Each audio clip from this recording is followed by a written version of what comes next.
You're listening to Healing Voices Project, where we share stories and the latest information from people who fight addiction every day. I'm Mike Torville, your host and author of Voices from the Fallen.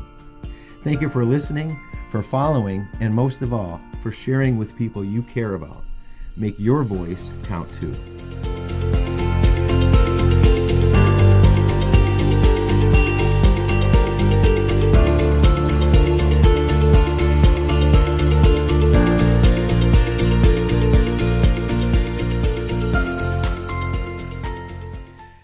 Hello, everybody. We're back here at Healing Voices Project. I'm Mike Torville, your host of the program at Healing Voices Project, and we're really glad to have you here listening or watching.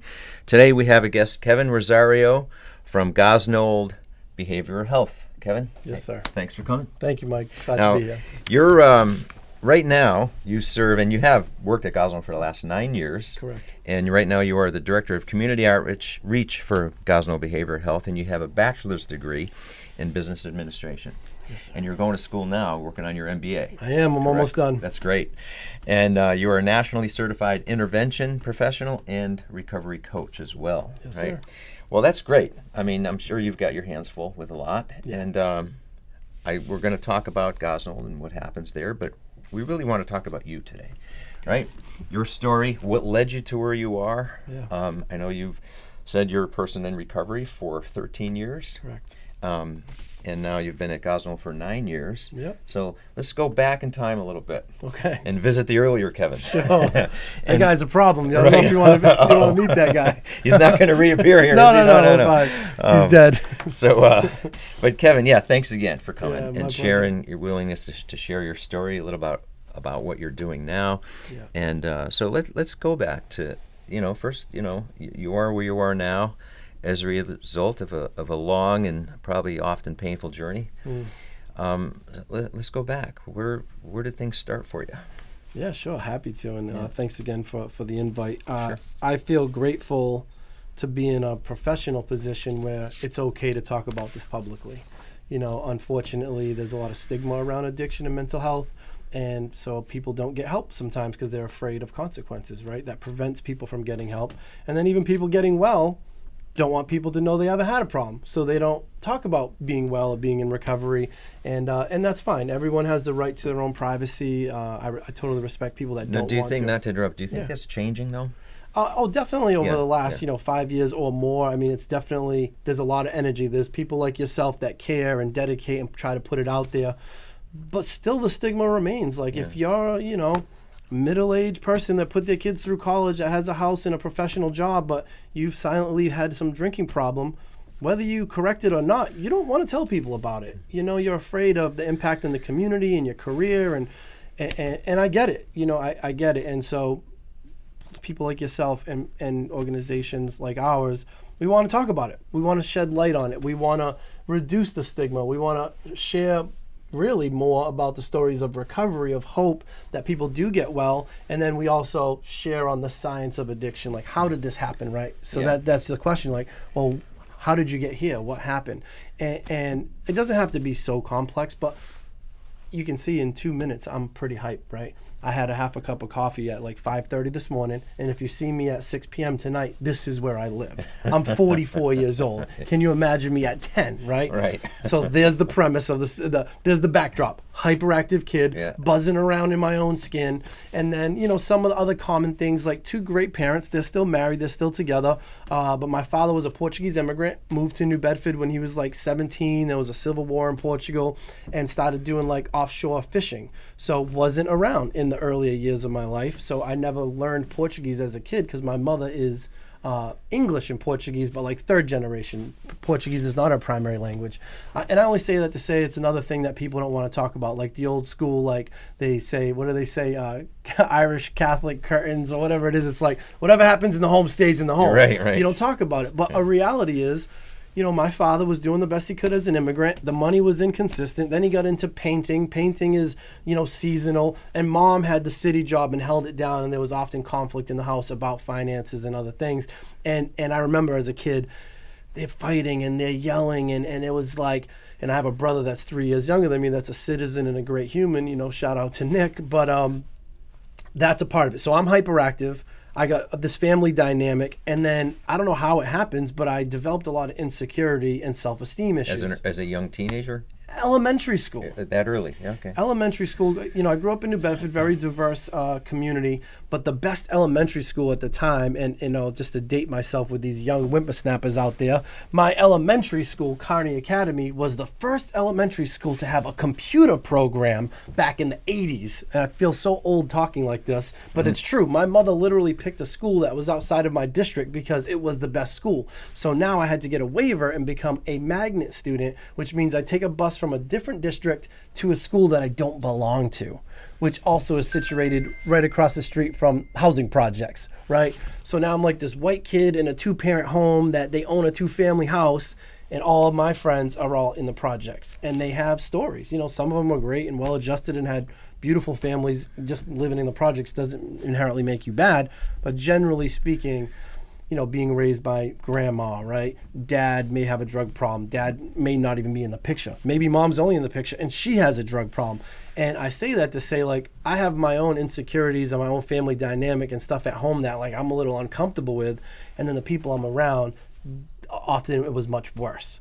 So I can't go to school and complain about, wow, my parents are fighting. They're like, I don't even have parents. You know what I'm saying? Right. And so I kind of ate that and kept it to myself, which creates this anxiety. And then I'm like the white kid in a mostly African-American Spanish school, so I'm different. I'm from outside the district, and I just, at a young age, 5th grade, didn't feel like I fit in, and to me, I think that's more important to talk about than, oh yeah, I shot heroin for 9 years. All right, great, but I did shoot heroin for 9 years, and I'm lucky to be alive. I had a couple overdoses. I got 3 DUIs.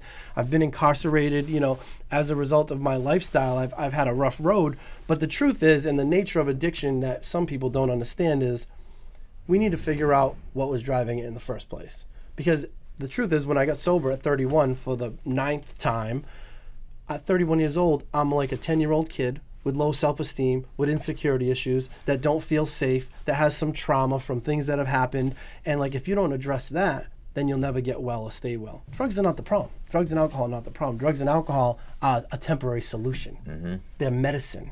They're used therapeutically for people like me.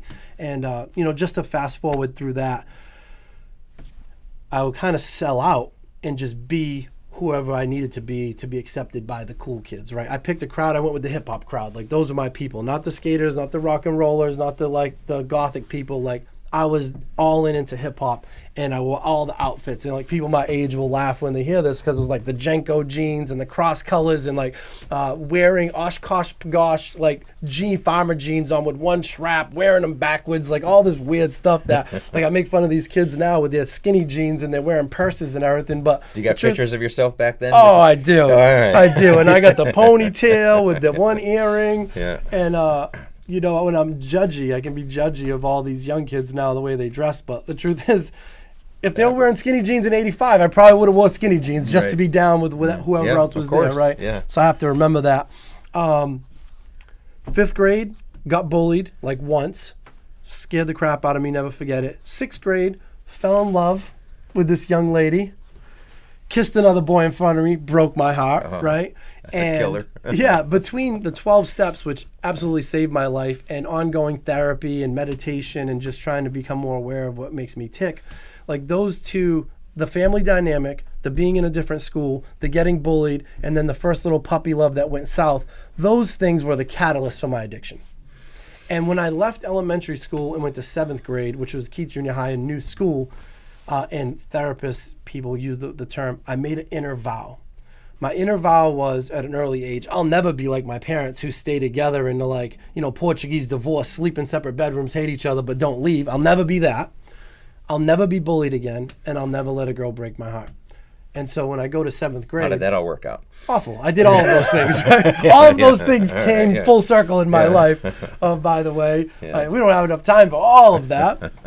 But I do think that this part of it is more important, and people can identify with this, because this is the thing. This is the thing that whenever someone tries to stop using whatever they're using, they're not okay. why are they not okay? Is because there's some unsettled business, you know. And what ended up happening in 7th grade, now I'm the class clown, now I'm making fun of other people, now I'm being rowdy and disruptive, now I'm making fun of other kids to take the attention off me because I don't want to be made fun of, right? And then I smoked a joint. Like, the joint's not the problem. The joint is secondary to all this other stuff, right? And my story is, I was hanging around with older kids at a younger age to make me feel safe, right? In 7th grade, I'm hanging around with 8th graders. 8th graders, I'm hanging around with high school kids because of that little bully fear. I never want to be bullied again. So you got to be loud, you got to be tough, you got to be aggressive, you got to hang defensive mode all the time. Yeah. Right? And by the end of 7th grade, I found myself selling joints for the older kids, right? And it was like, sell 5 joints, get 1 free. Yeah. And then in 8th grade, I tried mescaline for the first time. And by the end of 8th grade, I was selling mescaline. And it wasn't like kingpin drug dealer stuff. It's like, I'm 13 and I don't have any income. If I sell these things, I can consume them for free. And I can just fast forward all through high school because that's my story. It just progressed. It got worse in high school. I'm copping pounds of weed. I'm committing crime. But at the same time, I went to driver's ed. I was the first one of my friends to have a license, first one to have a car, always had a job, worked at Friendly's and Stop and Shop, but I always had that party life. And as a result of those life choices, I'm not a victim of these things, but I've been arrested over 12 times. You know, gun charges, cocaine charges, marijuana charges, breaking and entering, gun charges. Like, I just was making bad decisions hanging around with some rowdy people. And my poor mother would say, like, oh, you know, you got to watch out who you hang out with. I was the one getting arrested, not my friends. I was like way off the rails. Like, I was the problem, not them. Environment always plays a factor. There's a scene, it just reminded me, on the off the thing, but remember Breaking Bad? Yeah. That show, and the wife was asking the husband, you know, there's people and there's a lot of danger out there, and his response was, I am the danger. Yeah. It's almost like it reminded me, like, you're the one that Yeah. had more than most of the people that you were hanging around with. Yeah. So you were the concern that other parents had with their kids. Exactly. Why you're hanging around with Kevin. But every parent can't see that, right? My mother's a sweetheart, Leave It to Beaver, grew up in a Cushionette, Lifetime Movie Network for days, right? Glasses halfway full, can't be me, right? Right. But the reality was, it was me, you know, and, you know, so we can fast forward all the way through high school, drinking, partying, getting arrested for being a wild kid. And then I got in a car accident at like 18 years old and played the game, my neck and my back to get a lawsuit, right? Because I'm a hustler and I'm hanging around. Did you cause the accident?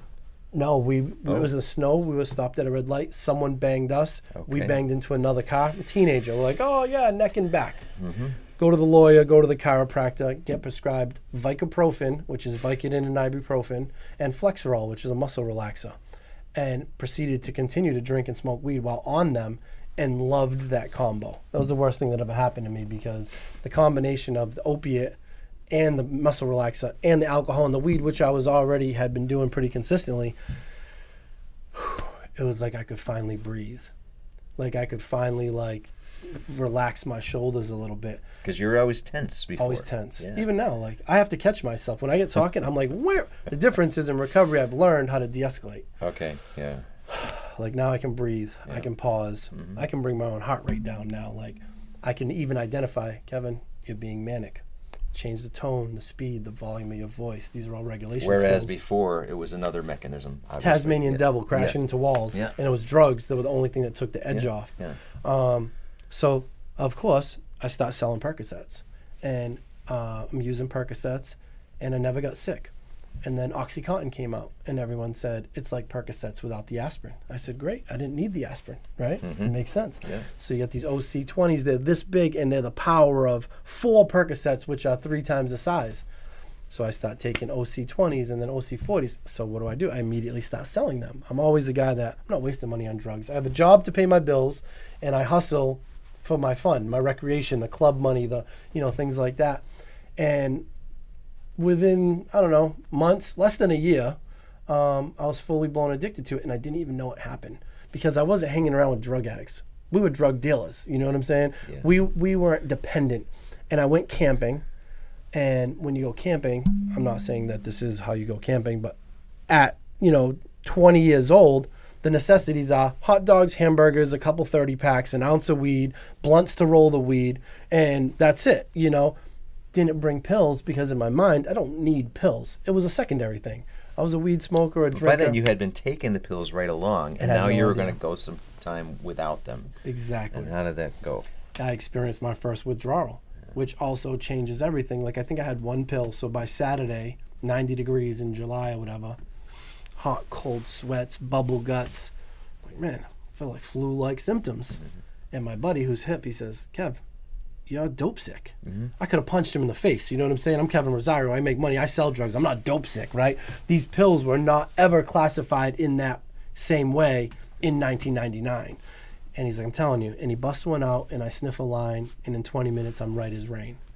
And I feel like, I don't know if it's trauma. I'm not a neurosurgeon. I'm not a therapist. Like, all I know is, like, some part of the brain, the hippocampus, like, this goes into, like, fight or flight survival mode. Like, once your brain says, if you don't have this, you're going to be sick, it creates anxiety that goes and escalates and says, if you don't have this, you're going to die.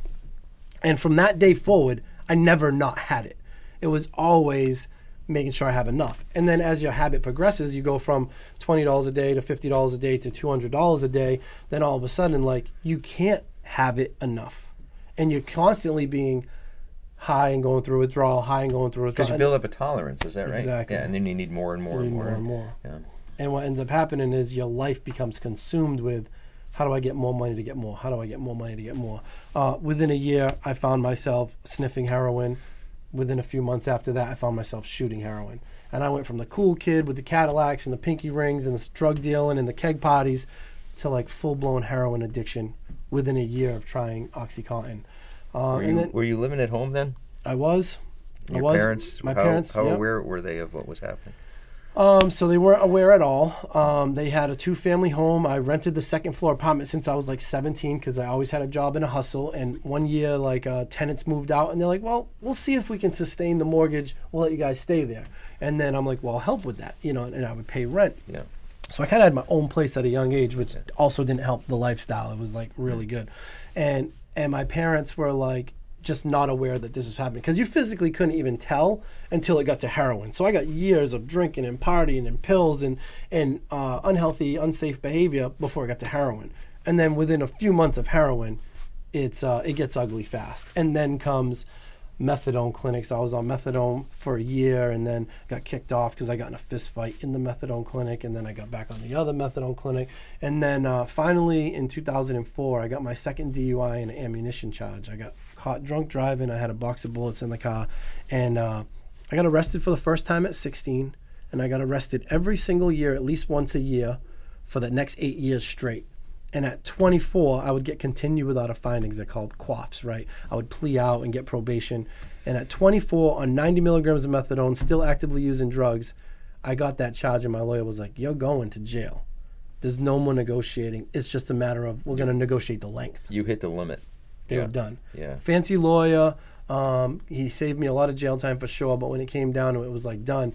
And this, I got to, like, fast forward because be mindful of your time. But this was also an important turning point for me because it's 2004. I'm going to jail. I'm not going to jail on methadone. So I play the game. I come down on the clinic, get down to like 15 milligrams. I go to detox, CSS, halfway house. I'm in a program, getting slip signed, playing the game because now I'm playing the I'm a drug addict card. Please help me. And to be honest with you, it worked. That's why when I see people in treatment or in the 12-step halls, I'm like, I don't care why you're here. Just try to listen. Because what happened in 2004 was instead of going to jail for 2 years, I pled out to 6 months. Got out of jail, started selling cars, wrapped probation, started selling weed again, did well for a while. You were selling weed, but you weren't using. I was using it also. Okay. I was using, as soon as I wrapped probation, I started smoking the weed again, and I was selling it, and all went well for a while.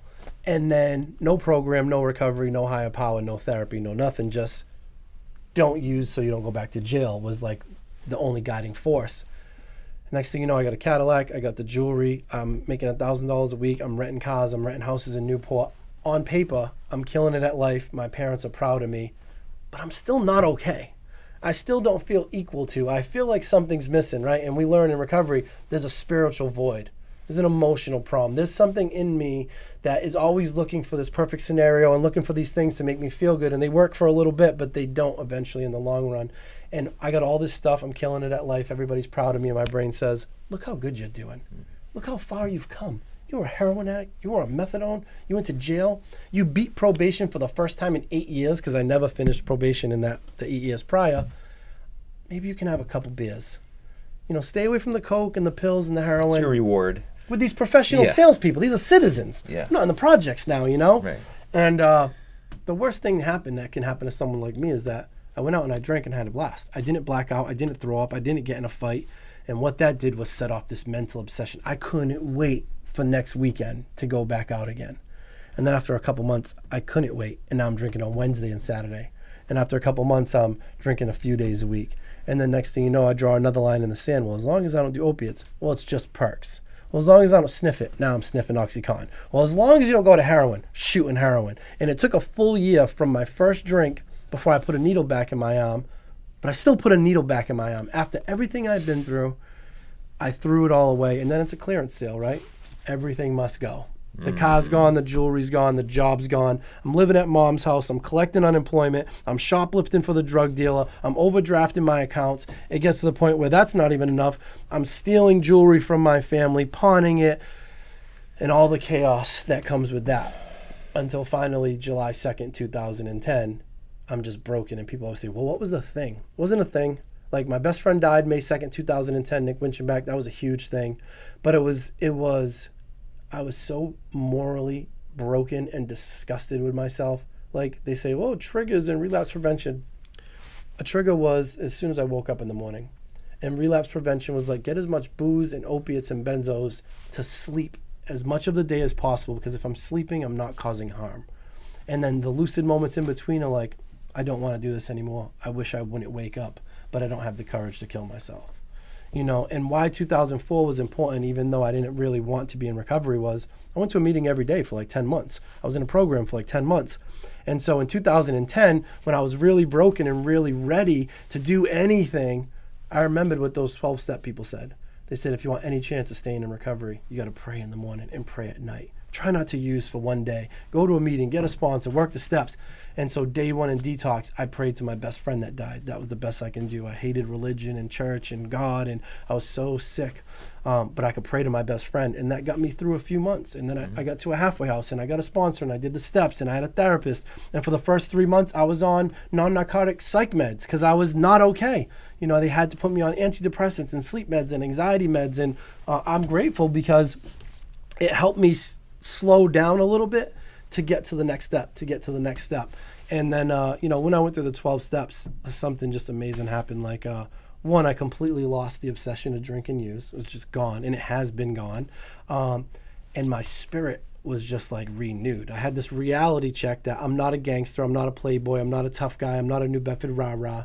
I was a broken little boy. Do you attribute that to any particular thing, or did it just happen in the process? It's the process. Yeah, okay. So the process is like pray in the morning, pray at night, go to meetings, be of service in the 12-step community. But also, you write out like your whole life. You write down everyone that's ever pissed you off, every fear you've ever had, every piece of questionable sex conduct. And there's a series of like 20 questions that you put to that. And it's like, it's intellectual, but it's spiritual and it's emotional because you're asking God to help you see the truth. And like, I went from being rah-rah, I'm a tough guy, I'm a victim, my parents suck, New Bedford sucks, the cops sucks, to like, oh, I put myself in all these places. And like, once you can accept that, oh, I sold drugs, that's why I got arrested. Oh, I committed crimes, that's why I kept, and when I really looked at the truth of the matter, like, I'm the problem. New Bedford's not the problem. I made decisions based on self that put me in every hairy situation I was ever in.